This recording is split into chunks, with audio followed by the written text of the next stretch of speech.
ناہید اسلام کی عمر 26 سال ہے اور یہ ڈھاکہ یونیورسٹی کے سوشیالوجی ڈپارٹمنٹ کا طالب علم ہے۔ یہ حسینہ واجد کی پالیسیوں کا مخالف تھا۔ جون میں اس نے حکومتی پالیسیوں کے خلاف آواز اٹھانا شروع کی۔ طالب علم اس کے گرد جمع ہونے لگے اور وہ تحریک شروع ہو گئی جو آگے چل کے حسینہ واجد کے 16 سالہ اقتدار کے خاتمے کی بنیاد بن گئی۔ ان 2 ماہ میں حکومت نے ناہید اسلام کو دہشت گرد بھی قرار دیا، اس پر کریک ڈاؤن بھی کیا گیا اور اسے پولیس گھر سے بھی اٹھا کے لے گئی۔ اس پر بہیمانہ تشدد کیا گیا۔ یہ جب مکمل بے ہوش ہو گیا تو اسے ڈھاکہ کے ایک پل کے نیچے پھینک دیا گیا۔ اسے 26 جولائی کو ایک بار پھر گرفتار کر لیا گیا، لیکن اس وقت تک حالات بدل چکے تھے۔ پولیس خوف زدہ ہو چکی تھی، طالب علم آگے بڑھتے رہے اور حکومت پسپا ہوتی چلی گئی، اور یہ پسپائی آخر میں 5 اگست کو حسینہ واجد کے فرار پر ختم ہوئی۔ لیکن سوال یہ ہے، کیا یہ حالات چند دنوں میں پیدا ہوئے تھے؟ کیا بنگلہ دیش میں چند دنوں میں تبدیلی آئی تھی؟ جی نہیں۔ 5 اگست 2024 کا بیج دراصل 7 ستمبر 1970 میں بویا گیا تھا۔ اس دن مشترکہ پاکستان کا آخری الیکشن ہوا تھا، جس میں شیخ مجیب الرحمان کی عوامی لیگ نے مشرقی پاکستان میں قومی اسمبلی کی 162 سیٹوں میں سے 160 سیٹیں حاصل کر لیں، جبکہ مغربی پاکستان میں ذوالفقار علی بھٹو کی پیپلز پارٹی نے 81 سیٹیں لی تھیں۔ شیخ مجیب الرحمان کی اکثریت تھی، اخلاقی اور دستوری لحاظ سے حکومت اس کا حق تھا، لیکن صدر اور martial law administrator general Yahya Khan نے اسے یہ حق نہیں دیا۔ شیخ مجیب الرحمان اخلاقی، دستوری اور سیاسی لحاظ سے درست تھا۔ ریاست کو اسے حق حکمرانی دینا چاہیے تھا۔ یہ معاملہ یہاں تک ٹھیک تھا، لیکن آگے چل کر شیخ مجیب نے جو راستہ استعمال کیا وہ غلط نکلا۔ وہ ریاست کے ساتھ لڑ پڑا اور اس کے نتیجے میں ملک ٹوٹ گیا۔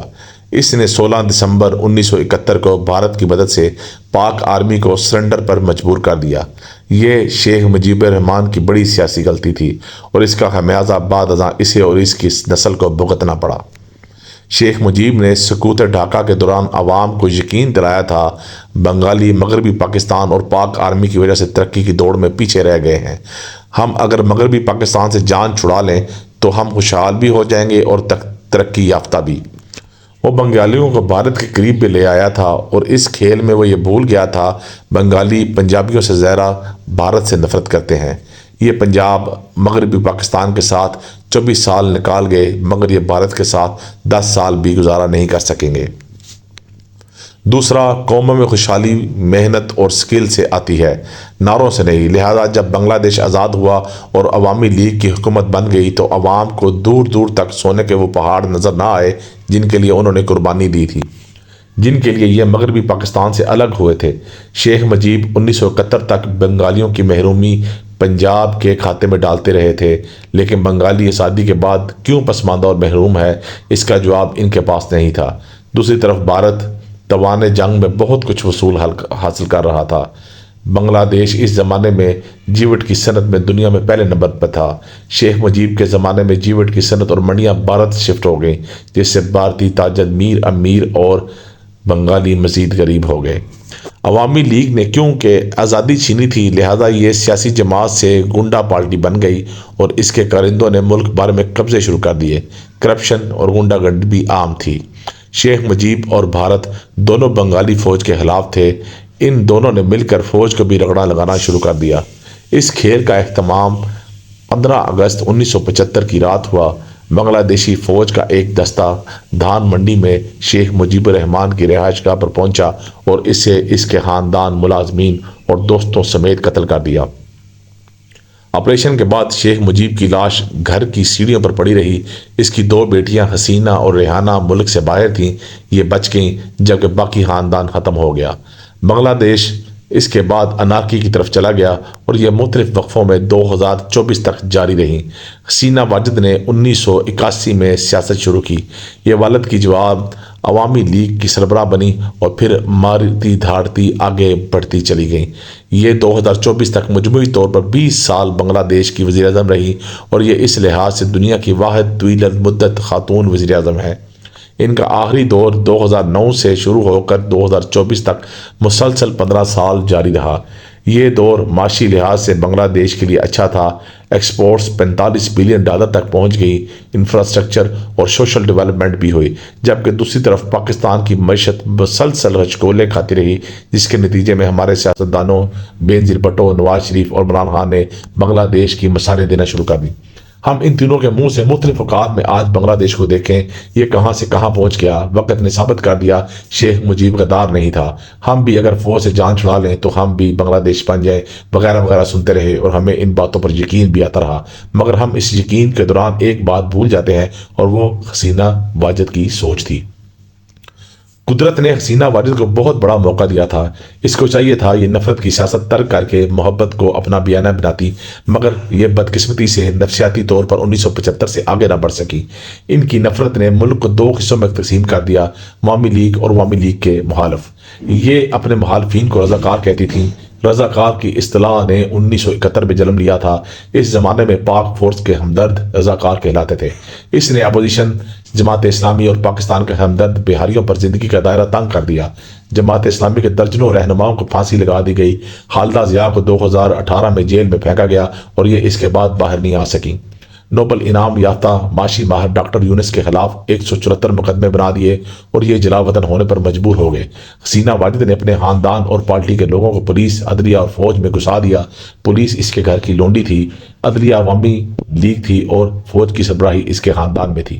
موجودہ آرمی چیف جنرل وقار الزمان بھی حسینہ کے خاندان سے تعلق رکھتے ہیں۔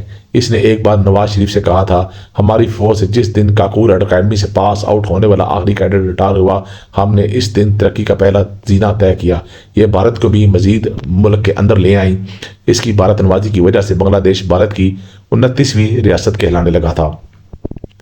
اس کے اندر ایک بدترین ڈکٹیٹر چھپا ہوا تھا۔ مخالفین کو قتل کرانا، ججوں کے ذریعے فیصلے لینا اور فوجی افسروں کو سرعام ذلیل کرنا اس کا معمول تھا، اور آخر میں اس کا نتیجہ 5 اگست 2024 کی شکل میں نکلا۔ طالب علموں کی تحریک چھری اور یہ آگ کی طرح پورے ملک میں پھیل گئی۔ وزیر اعظم نے 23 جون کو اپنے رشتہ دار جنرل وقار الزمان کو آرمی چیف بنا دیا۔ اس کا خیال تھا یہ اس کی حکومت، سیاست اور مال و دولت کی حفاظت کرے گا، لیکن صرف 1.25 ماہ بعد جنرل وقار الزمان اس کے سامنے بیٹھا تھا اور اسے مشورہ دے رہا تھا، میڈم آپ کے پاس صرف 45 منٹ ہے، آپ استعفیٰ دے کر نکل جائیں ورنہ ہجوم وزیر اعظم ہاؤس میں داخل ہو کر آپ کو قتل کر دے گا۔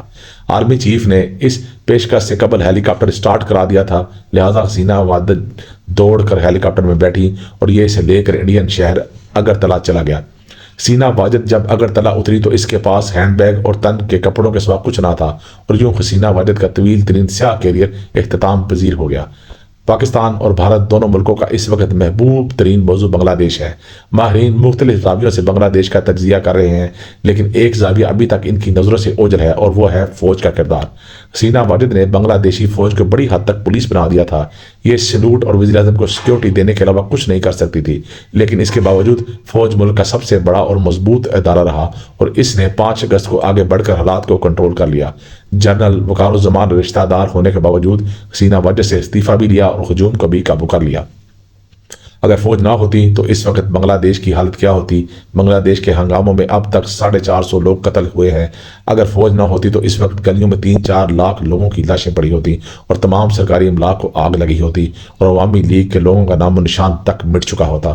فوج کا سیاسی کردار دنیا کے ہر ملک میں غلط ہوتا ہے، ہمارے ملک میں بھی غلط ہے۔ فوج کو سیاست سے باہر ہونا چاہیے، لیکن اس کردار کے باوجود بہرحال یہ حقیقت ہے فوجیں ملک کی بقا کی ضامن ہوتی ہیں۔ اگر آج امریکہ، چین اور روس کی فوجیں ختم ہو جائیں تو کل آپ ان ملکوں کی حالت دیکھ لیجئے گا۔ 1992 میں سوویت یونین کی فوج ذرا سی کمزور ہوئی تھی اور 1 سال میں 15 نئے ملک بن گئے تھے۔ آج بنگلہ دیشی آرمی بھی نہ ہوتی تو یہ بھی کیا یاد رکھیں، جس دن ہماری آرمی گئی اس دن ہم بھی 5 حصوں میں تقسیم ہو جائیں گے، مگر اس تقسیم سے پہلے خانہ جنگی ہوگی اور لاکھوں لاشیں گلیوں میں پڑی ہوں گی۔